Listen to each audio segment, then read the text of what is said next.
Well, hi Penelope, I'm so excited we're doing this communication session with Harry. Great, Jeannie. I'm glad to be here today, and I'm really excited to talk to Harry. He's really been wanting to communicate. I know. So where shall we start? Do you want me to tell you anything or just want to hear what he has to say? You can tell people just what his breed is. Okay. How old is he, and how long has he been with you? Okay. So Harry, I adopted him. He was in a family of 12 dogs, or a household with 12 dogs. His mother was a Great Pyrenees, and his father was a Shih Tzu Bison Frise. So go figure that out. So he's about 3 years old, and he has passed his therapy dog test, which we're very happy about. So Harry goes to visit 911 operators, he goes to the VA, and he works with high school students. Wow. So he's just a total love ball in the classroom. He's got some behavioral issues, which we'll probably chat about. Okay. But what's exciting is in the classroom with the teenagers, he's able to tell which of the students, we work with students who are in counseling, but he knows which student needs the attention. Exactly. And he will go and lay with that person as long as they want. Yeah, I understand that completely. Oh, being a very sensitive being, and often dogs who are therapy dogs, or I've had dogs who help me in teaching, and they go right to the people who need them. Right to whoever needs it most. Exactly. And he was giving this one girl all this attention, and everybody was getting jealous. I found out she's in foster care. Oh. And he knew. Nobody knew. I didn't know. Nobody knew. Harry knew. Yeah. So let me shift now, and first we'll start off with asking Harry what he wants to tell about himself or his life or anything that he wants to communicate. Okay. He first shows me himself standing tall, sitting tall, and looking at me directly, even though now he's very relaxed, but he is communicating even though his body is lying down. He doesn't need to be like a human looking at you to communicate. And he showed me himself very noble. And he says, I come from a line of very noble beings. I am here to hold, he gave me the fortress, and he showed me this spiritual fortress with light, white light and golden light. It looks really beautiful, like crystalline. Yeah. And he says, I hold this spiritual fortress of nobility. My aim with people, and he says, I am meant to be with humans to help them. He says, my aim is to help them to radiate and feel that light that's within them. I recognize myself as a spiritual master. And he's showing me very, very clearly that he feels, Pico went right over to him. he's going, well, he's communicating, and he got right in the stream of the communication. That was interesting. Yeah. Very interesting. So he says that when I'm with people, they start to feel that energy of who they are. And he said, that's why I really appreciate being with Genie, because she sees who I am and I can fulfill my role. Yeah. And he shows me, he says, and there's a particular reason why I chose this color of body. He says, because my favorite thing is white light. Okay. And he said that this helps people to recognize both the white reflecting off of my fur and the white light that's within me and within them. Let me see if there's anything else. He said, then he said, that's the most important thing I wanted to say. But let me continue to check with him. Anything about his life that he'd like to talk about? He says, no, just a Genie has questions. Yeah. So what is his relationship to this, I don't know what to call it, palace, place, this spiritual place? What is his role in regards to that? He says that representation was of his nobility. Okay. So he says it's not really a place like a physical Right. place. He says it's what I showed you to show the light radiating out of the crystals. Okay. And so he says it's not a place I go to in particular, which you may interpret that. Right. He says, but no, it shows where I sit. It shows my nobility. Yeah. It shows where I sit and how I radiate the light. And again, he shows me this beautiful crystalline structure, this fortress, as he called it, a spiritual fortress. Spiritual fortress. And just the beautiful light coming on Yeah, I can out of see it. it. Yeah. It's beautiful. Yeah. And in his body, he shows me it overlaid over his body. He said, and people will recognize that. They'll Yes. feel it, even if they don't see it. Right. He says they'll recognize it and they'll feel stronger, Inside. taller, more noble as a spirit. Okay.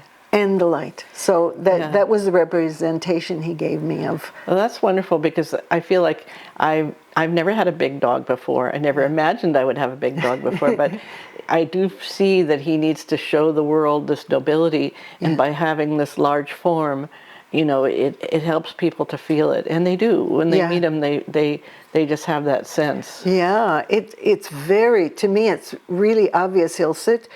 In the short time I've been with him, he'll sit and I feel his radiance. Yes.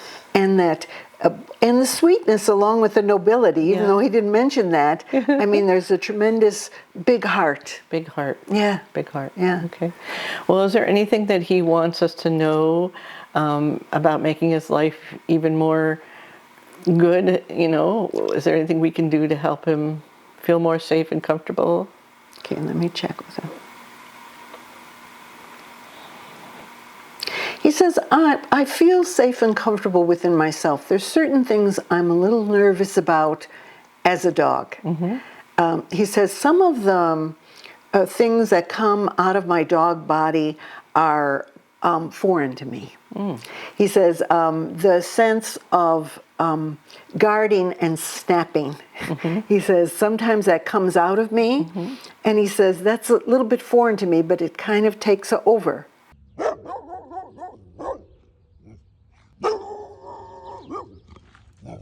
And so he attempts to kind of bring it back and just have it show as that strength and nobility.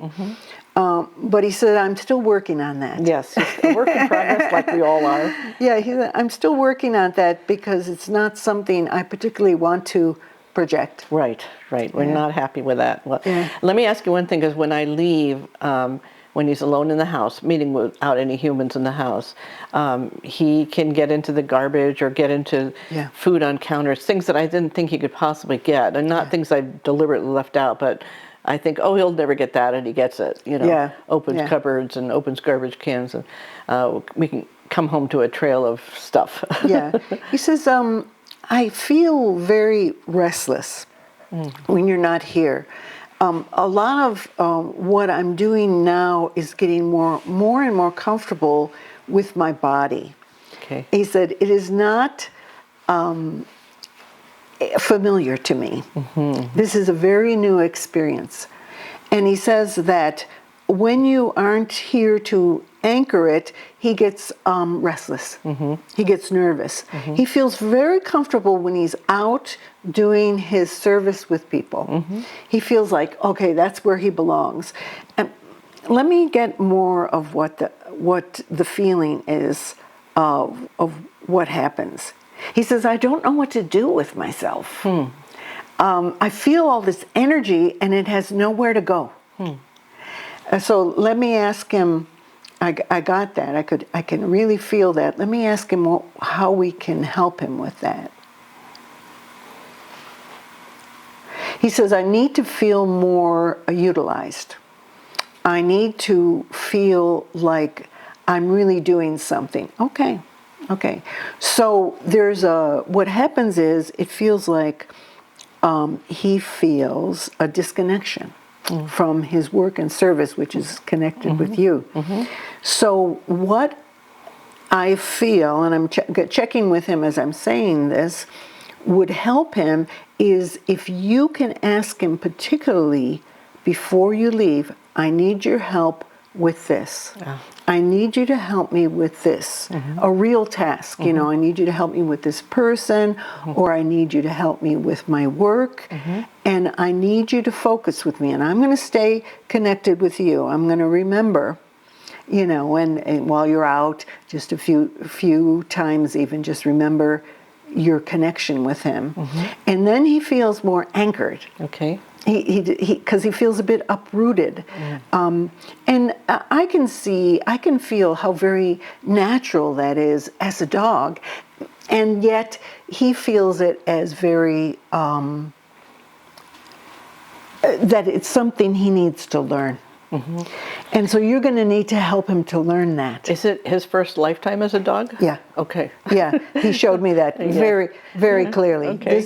This is new. He knew that by being this dog, I mean, this is what you needed, and he wanted to be with you and your old friends. Yes. Your old friends from many lifetimes, and the nobility thing kind of shines through it all. Okay. And you've served together before in helping people, helping other beings, but he has had other forms. Yeah, other forms. He's had human forms. He's also had, actually it's very interesting because first he showed me like mythological forms, and he says, oh well, yeah, that's how we always represent them in Egypt. He said in Egypt.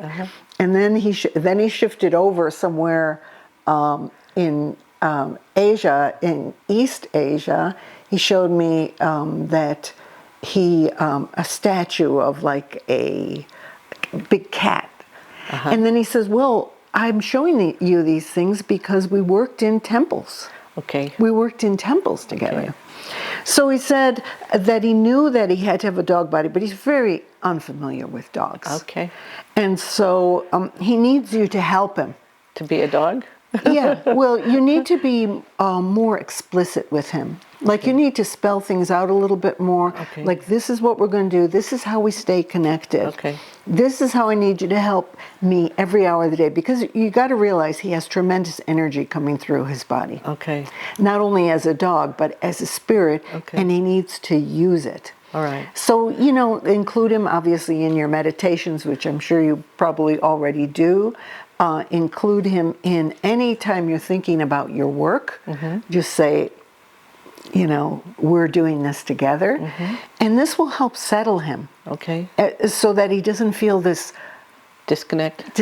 Okay. Yeah, and the lack of an anchor when you go. Okay. Yeah. Wonderful. And it's really important to him, you know, because he wants to fulfill his mission more and more. And you'll see after this, he's showing me, he says, oh God, I feel so relieved that these behaviors, some of these snappy dog behaviors, will recede. Okay. Yeah, because this is grounding him more. Okay. And he's feeling more comfortable. Yes. About handling the dog thing. Okay. Okay. While still, he's very good at shining the light. He has no problem with that. Yes. Okay. All right. Wonderful. Yeah. So, is there something about the therapy dog work that maybe I'm not aware of that he would like to do more of, or are we on track? He says, the more people I see, the better. Really? Okay. Yeah. He saw 1,000 kids this week. Wow. Yeah. And see, that fulfills him. Yeah. He says, yes. The more I see, the better. Okay. The better I feel, the more I feel I'm fulfilling my mission. He says, I'm not a dog or a being who can be left vacant. Okay. He says, I have to have something to be busy with, to work with, all the time. Well, it's funny because he was in another household with 12 dogs, and he was the lowest man on the totem pole, even though some of them were as small as Pico, right? But a woman brought him to class. I took one look at him and I said, you know how you say to people, if you ever want to get rid of him, I'll take him. And she said, okay. And I was like, that's how it happened. I said, Maureen. But see, he was completely out of his element there. Yeah. He was not doing, he wasn't able to do anything. He was waiting for you. Yeah.